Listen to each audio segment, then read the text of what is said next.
warahmatullahi wabarakatuh. Perkenalkan, saya Riki Andriawan, SPD, salah satu mahasiswa PPG Angkatan ketiga di LPTK Universitas Negeri Yogyakarta.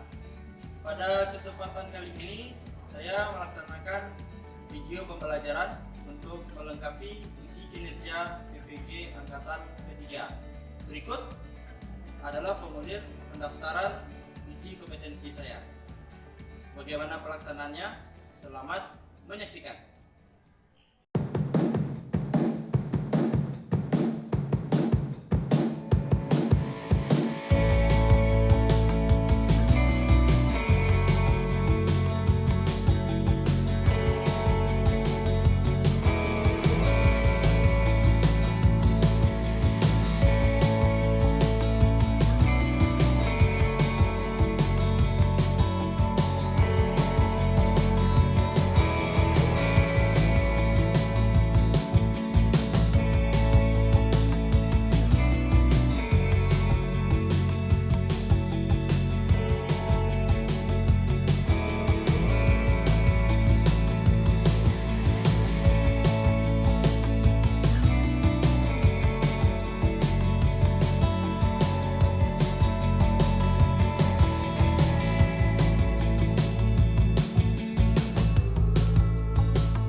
Halo, selamat siang.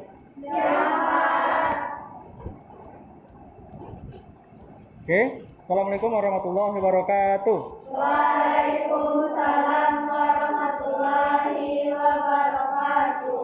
Berjumpa kembali kita di mata pelajaran batik ya di kelas 11 Kriya Kreatif Batik dan Tekstil pada tanggal 18 Oktober 2021. Sebelum kita mulai PBM ya, kita kondisikan dulu kelasnya. Coba kalian rapikan dulu mejanya yang belum rapi. Kalau ada sampah dalam lacinya dicek dulu. Dah? Ada sampah? Dah. Sebelum kita mulai, kita minta dulu ketua kelas untuk memimpin doa. Ya, silakan. Ketua kelasnya mana? Semua siap. Bapak dimulai.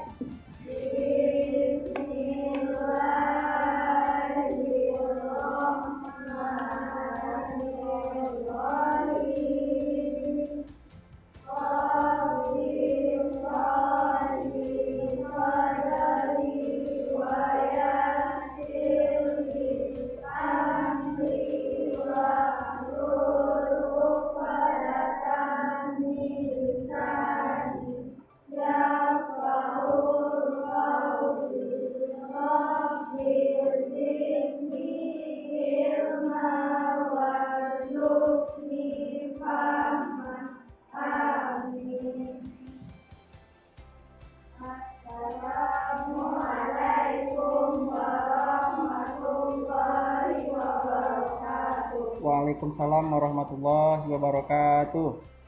Oke, setelah kita berdoa, kita cek kehadiran dulu. Yang pertama, Amrani hadir. Jelita, mana Jelita? Lisa, Maria, Nasya, Nurul, Rasti,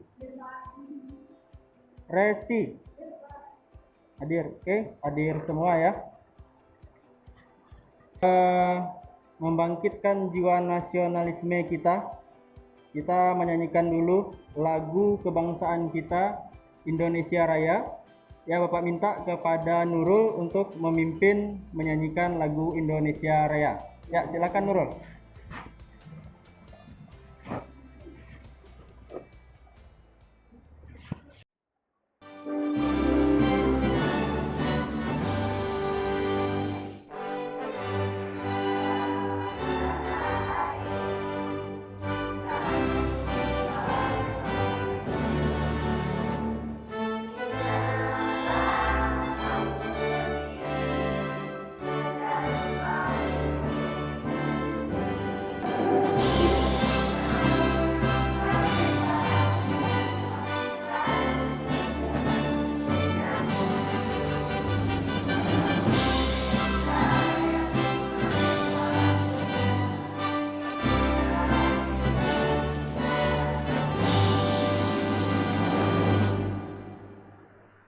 Selesai, silahkan duduk. Ya, terima kasih Nurul. Silahkan duduk Nurul. Baik Ananda, setelah kita mendengarkan lagu Indonesia Raya tadi, semoga itu bisa menambah jiwa nasionalisme kita.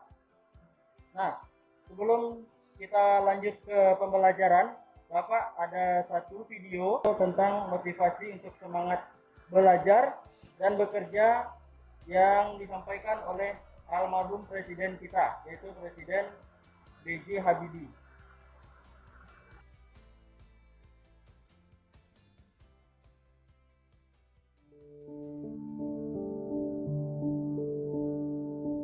Saya tidak pernah tidak bekerja loh. Kalau orang pernah tanya sama saya, Pak Habibie, kok bisa begitu? Mentalitas apa itu? Saya mentalitas sepeda. Kalau Anda naik sepeda, Anda berhenti, Anda jatuh. Jadi kalau saya berhenti bekerja, saya mati. Umur 80. Kalau ditanya Habibie umur berapa? 90 kurang 10. Tapi jiwanya 17 tahun. Tidak ada bedanya. Saya umur 80 tahun. Kenapa? Karena alasan-alasan tadi yang saya berikan. Itu motivasinya. Yang penting motivasi deh. Semangat saya itu datang atas keyakinan dan kesadaran bahwa saya ini manusia. Produk dari masyarakat di mana saya hidup. Karena saya dan keluarga saya dulu dan sekarang dan masa depan agar ada bagian terpadu dari masyarakat ini. Tidak ada gunanya Anda IQ-nya tinggi tapi pemalas. Tidak memiliki disiplin, forget it. Yang penting adalah Anda sehat, mau berkorban untuk masa depan yang lebih cerah. Dan Anda konsisten, bekerja keras, berdisiplin. Saya bersyukur. Sejak saya lahir sampai sekarang, saya mampu membuat sinergi positif antara elemen agama, budaya, dan pengertian ilmu pengetahuan dan teknologi. Saya bersyukur bisa menyelesaikan semua masalah-masalah yang saya hadapi. Masalah dengan halal. Dan terasa orang sekitarnya ikut menikmatinya. Itu filsafat yang diberikan oleh ayah saya. Jadilah mata air yang jernih, yang memberikan kehidupan kepada sekitarmu.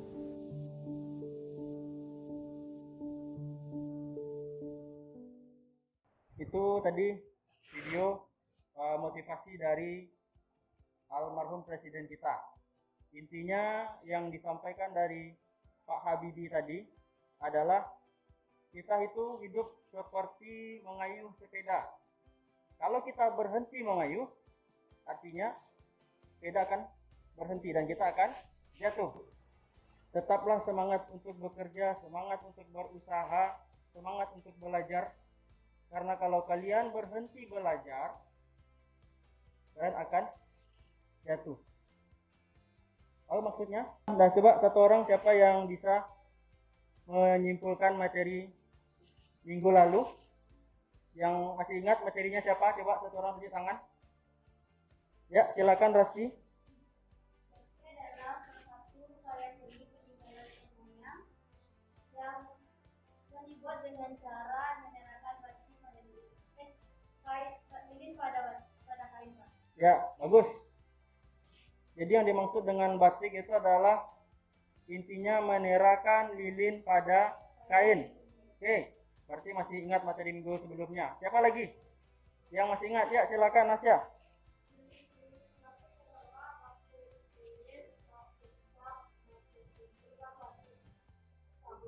Ya, jenis-jenis batik itu kita pelajari minggu lalu. Ada jenisnya batik tulis, ada batik cap, kemudian ada batik printing, kemudian ada batik sablon. Nah, jadi materi-materi sebelumnya itu jangan sampai ada yang terlupa atau dilupakan. Karena setiap pembelajaran antara pertemuan sebelumnya dengan pertemuan berikutnya itu ada saling keterkaitan. Ya, jadi itu mungkin dari Rasti sama Nasya, dan apa harapkan semuanya juga paham dengan yang disampaikan minggu sebelumnya. Baik, untuk pertemuan kali ini kita masih membahas tentang batik klasik, ya, batik klasik. Sebelum itu kita atau Ananda perhatikan video berikut ini sebagai ulasan terhadap pembelajaran.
Sudah menampilkan bagaimana proses perjalanan batik itu sampai ke Indonesia, mulai dari sejarahnya, kemudian alat dan bahannya, kemudian proses pembuatannya.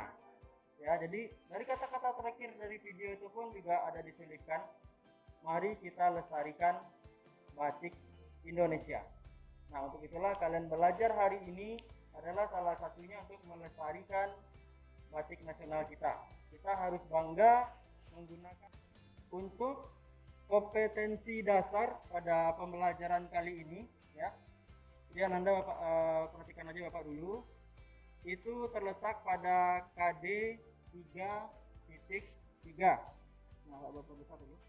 KD 3.3 tentang teknik, kemudian alat, bahan, dan proses pembuatan batik tulis. Kemudian KD 4.3 yaitu mendemonstrasikan teknik, proses, alat, dan bahan pembuatan batik tulis klasik. Nah, adapun tujuan pembelajarannya, yang pertama adalah Ananda bisa mengidentifikasi teknik, proses, alat, dan bahan pembuatan batik tulis dengan benar. Kemudian yang kedua, Ananda dapat menjelaskan teknik, proses, alat, dan bahan pembuatan batik tulis klasik dengan sistematis, artinya berurutan.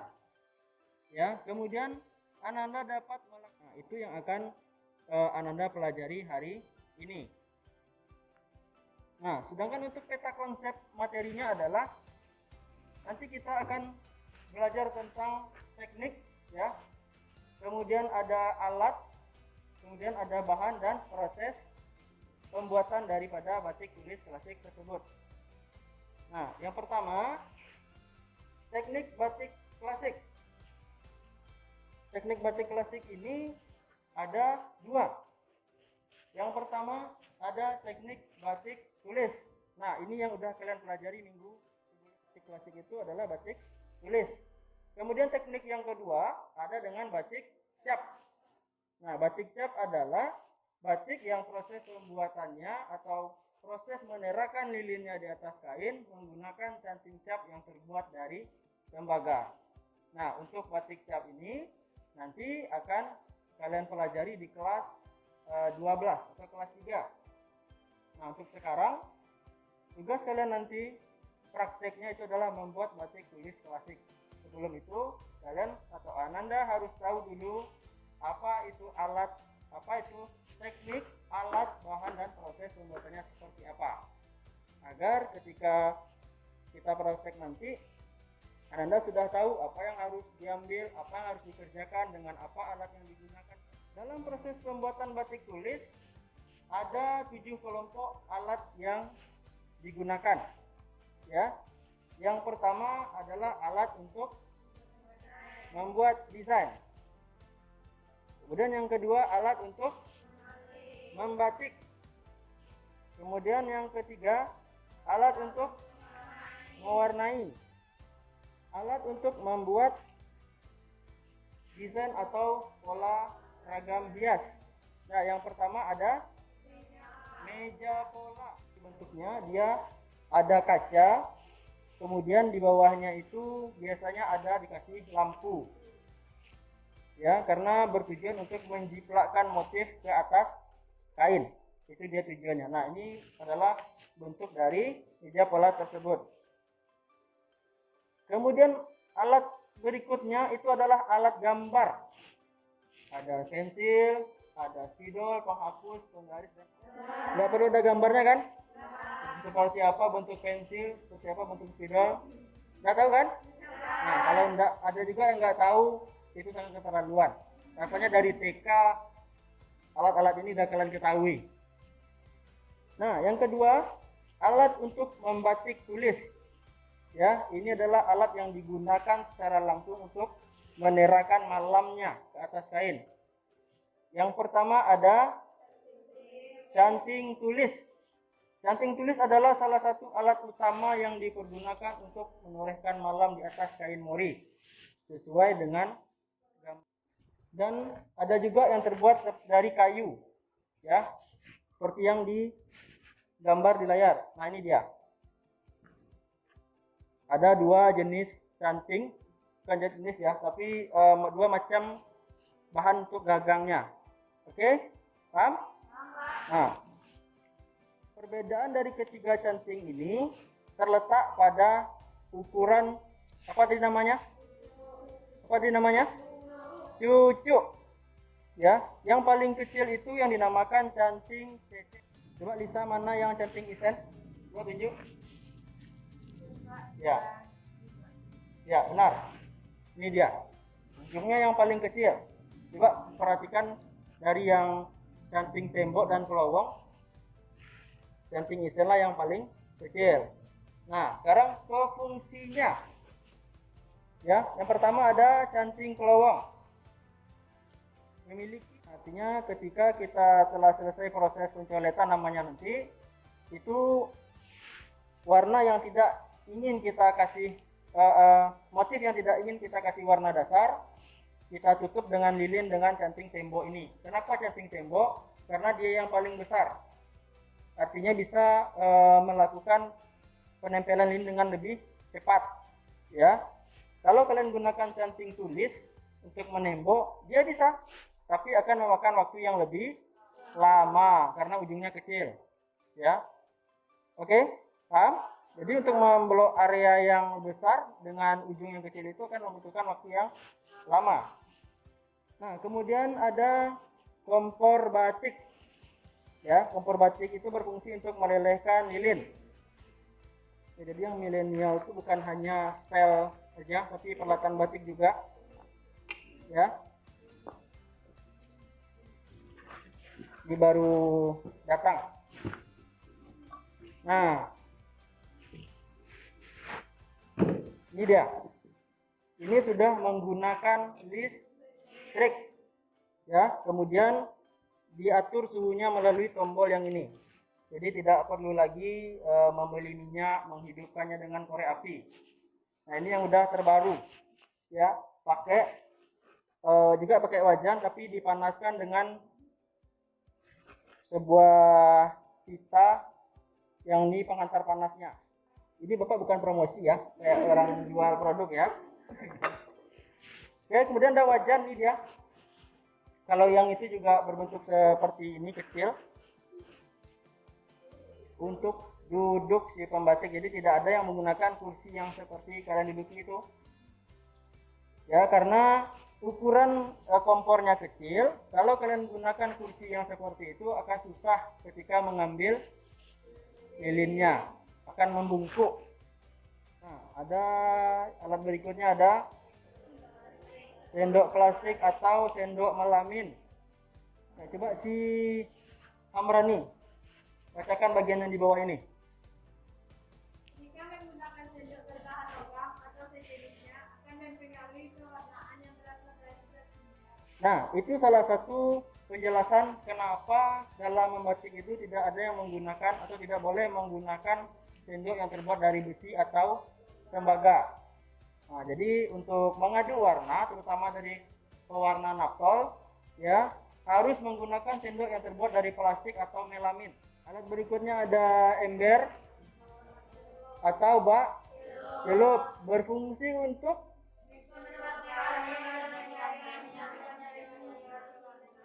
mencelup kain yang hendak diwarnai dan berisi zat pewarna. Kemudian ada timbangan warna, ini untuk mengukur seberapa banyak bahan pewarna yang digunakan.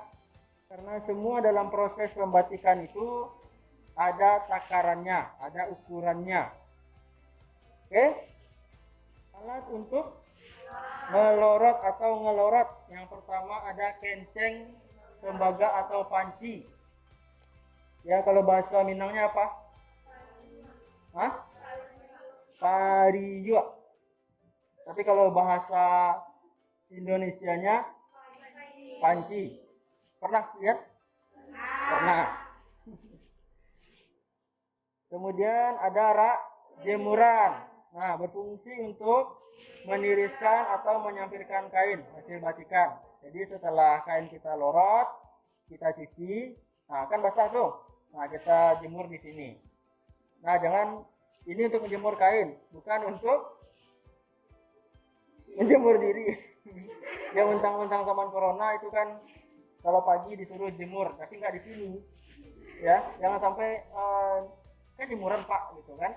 Nah, ada fungsinya, ada gunanya gitu. Nah, kemudian ada hijau.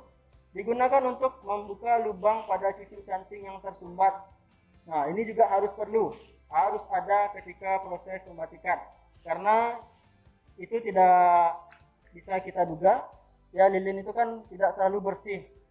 Siapa tahu ketika kita proses membatik itu ada debu masuk dia ke lilin, ketika kita ambil dengan canting,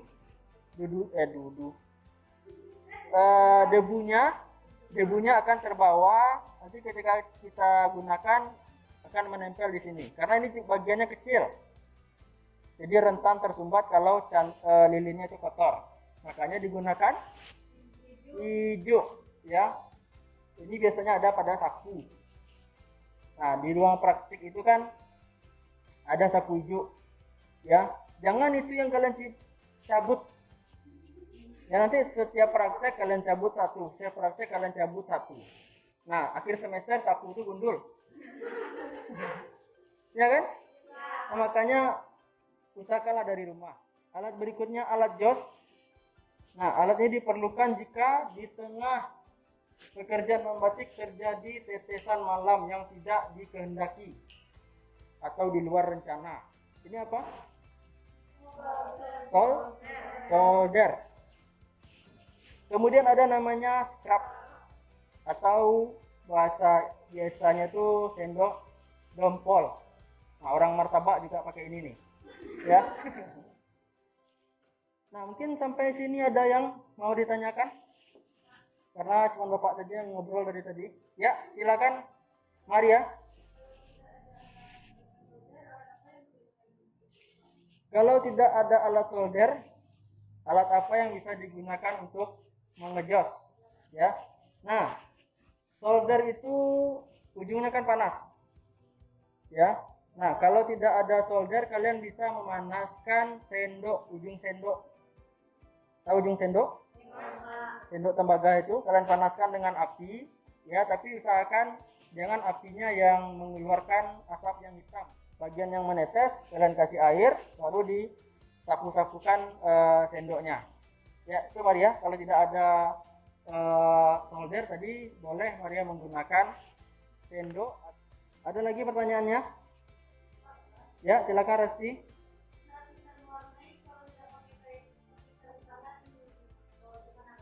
Nah, saat kita mewarnai, kalau tidak memakai sarung tangan, ya otomatis warna tersebut akan lengket ke tangan, ya, karena bahan yang digunakan untuk proses pembuatan batik.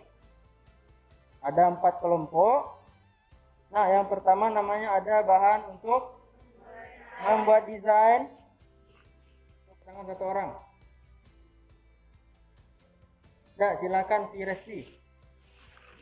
Apa itu fungsi kain tadi? Apa itu kain dalam batik itu? Kain adalah kain yang berasal dari sinar alam. Halusan. Nah, coba perhatikan ke depan. Ini dia. Ini adalah salah satu contoh kain batik, yaitu kain prima. Ya, secara kasat mata dari jauh dia tidak hampir sama dengan kain belacu atau kain yang kedua tadi apa? Ya, dia lebih rapat, kemudian tenunnya juga lebih halus, ya, lebih bagus lah. Nah, ketika diraba baru terasa. Secara kasat mata dia hampir sama, ketika menghasilkan sebuah warna. Artinya tidak bisa naptol saja, tidak bisa garam saja, harus ada keduanya. Dicelupkan ke dalam naptol dulu, baru kemudian dimasukkan ke dalam garam, baru ada hasil warnanya. Kemudian ada namanya indigo sol. Nah, itu dia bentuknya. Salah satunya adalah water glass, berfungsi sebagai bahan fiksasi. Nah, ini tadi pengunci supaya warnanya tidak luntur. Ya, jadi harus ingat bahan fiksasi itu apa kegunaannya. Kalau water glass itu digunakan untuk pengunci remasol. Kemudian ada HCl atau hidrogen fluorida. Nah, semuanya ini bahan-bahan kimia dari permukaan kain. Nah, nanti air itu kita rebus, kemudian kita campur soda abu ini sesuai dengan takaran yang dibutuhkan. Yang dibutuhkan itu artinya sesuai dengan berapa jumlah kain yang akan kita lorot. Oke. Ini juga water glass digunakan untuk ngelorot. Fungsinya adalah untuk menjaga agar warna pada kain tersebut tidak berkurang ketika proses pelorotan. Ya, betul? Kemudian ada kanji, ya. Ini fungsinya agar agar lilin yang udah lepas tidak kembali nempel ke kain. Jadi kanji ini kita pecah dengan air, kemudian kain itu kita celupkan ke kanji dulu, baru kita masukkan ke dalam tempat pelorotan, agar nanti ketika sudah lepas lilinnya, ya, yang lilin yang lepas yang bercampur air tersebut tidak kembali nempel dengan kain. Itu fungsinya untuk apa tadi? Kanji digunakan pada saat melorot. Ya, sampai sini ada pertanyaan tentang bahan batik? Ya, silakan Lisa. Ya, yang tadi. sintetis. Pewarnaan apa saja yang Ya, bagus pertanyaannya Lisa, karena tadi yang Bapak terangkan hanya tentang bahan sintetis ya. Sebenarnya untuk batik ini ada bahan sintetis satu, kemudian ada bahan yang terbuat dari alam. Ya, kalian ingat nggak? Mau kita evaluasi sedikit dulu dari materi awal sampai materi yang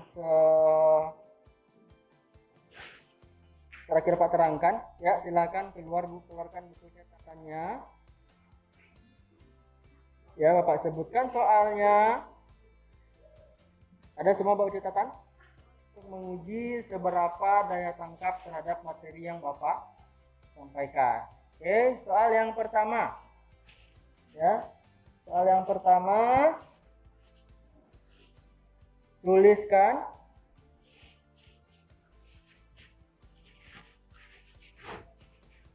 macam-macam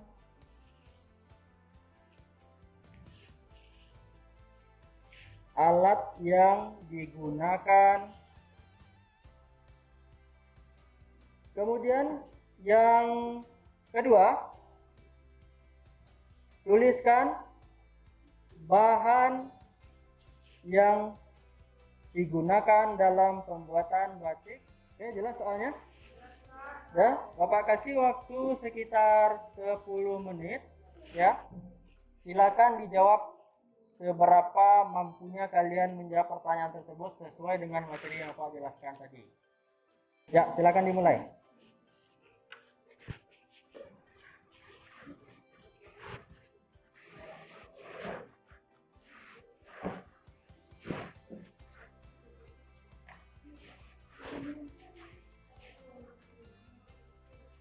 Ya, kalau bisa jangan ada yang diskusi ya.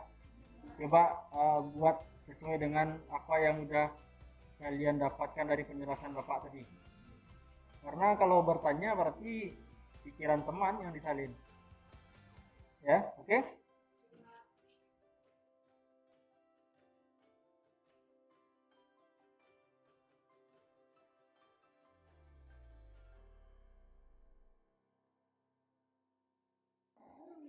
Satu persatu ya.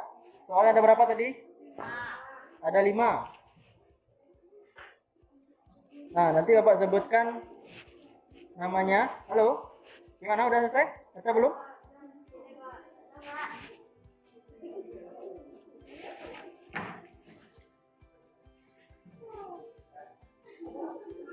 Udah? Udah ya? Ya, nanti Bapak ulangi lagi.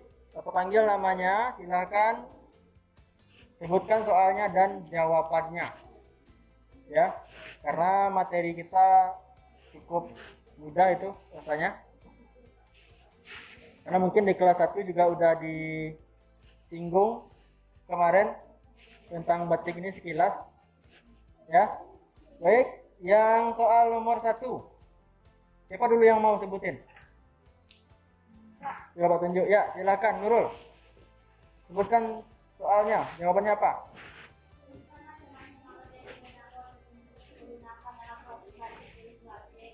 Yang pertama meja pola, yang kedua cantik, yang ketiga kompor, yang keempat latihan, yang kelima bakeluk, yang keenam alat tulis, yang ketujuh ember, yang ke-8 rak jemuran, yang ke-9 meja ruangan, yang ke-10 kunci, yang ke-11 kunci, yang ke-12 lowbat. Ya, cukup lengkap dari Nurul. Ya, gimana yang lainnya? Udah sama? Kalau belum, mungkin ditambahkan alat-alat yang tidak tertulis di jawabannya. Oke. Alat dan bahannya udah untuk soal nomor 1. Terima kasih Nurul. Kemudian soal nomor 2 siapa? Ya, silakan Resti. Resti. Keraskan suaranya Resti. Bahan yang digunakan dalam batik tulis. Ya. Yang pertama kain, kedua lilin atau malam, Ya. yang ketiga pewarna, yang keempat water glass atau pengunci warna. Water glass atau pengunci warna. Ya. Soal nomor 2 adalah bahan yang digunakan untuk batik tulis. Yang pertama, kain. Kemudian, lilin. Apa lagi habis lilin? Bahan pewarna. Nah, dan pengunci warna. Bahan pewarna tadi ada naptol, indigo, sol, remas, sol, dan lain sebagainya. Ya, yang dijelaskan tadi. Oke, yang enggak lengkap jawabannya silakan dilengkapi sesuai mana yang kurang tadi. Nah, sekarang soal nomor 3. Siapa? Tuliskan bahan yang digunakan untuk batik peralatan. Oke. Yang pertama. Dua, berlaku atau beras. Tiga, air, empat, air. Lima, bakso. Dan Nah, itu sudah bagus dari yang berani. Tapi ada campuran alat yang disebutkan. Yang Bapak minta cuman hanya bahan. Apa aja? Satu, soda abu atau soda as. Yang kedua, water glass. Yang ketiga, tepung kanji. Ada lagi? Nah, air itu bahan utama. Ya. Jadi jangan sampai ada yang mencampur antara alat dan bahan. Itu berbeda. Yang berani perbaiki lagi yang berani jawabannya. Karena yang dimaksud alat adalah segala sesuatu yang digunakan untuk mengolah. Sedangkan bahan adalah sesuatu yang digunakan atau yang diolah. Mengolah satu. Nah, untuk pembelajaran hari ini, yang pertama kita bahas apa tadi? Teknik dulu. Ya, teknik. Yang pertama ada teknik tulis, kemudian ada teknik cap. Ya. Kemudian yang kedua apa yang kita pelajari hari ini? Apa? Alat yang digunakan untuk batik tulis. Ya, mulai dari canting sampai alat untuk kesehatan dan keselamatan kerja. Nah, oke. Yang berikutnya ada bahan. Bahan adalah segala sesuatu yang diolah. Nah, itu jangan sampai dicampur lagi. Ya. Ya, silakan ketua kelas dipimpin untuk doa penutupnya dulu.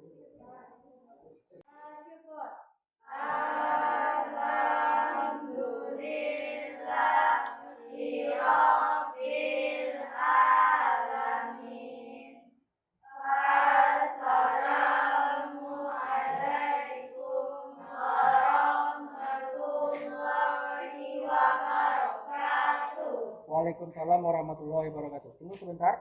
Ya, Bapak mau ingatkan karena sekarang kita masih dalam kondisi pandemi. Jadi dimanapun kalian berada, terutama di tempat keramaian, ya tetap menggunakan masker. Kalau bisa membawa hand sanitizer masing-masing. Ya, kita juga berharap dan berdoa semoga pandemi ini segera berakhir. Nah, sebelum pulang, dirapikan dulu mejanya, dinaikkan kursinya ke atas meja, lalu disilakan pulang.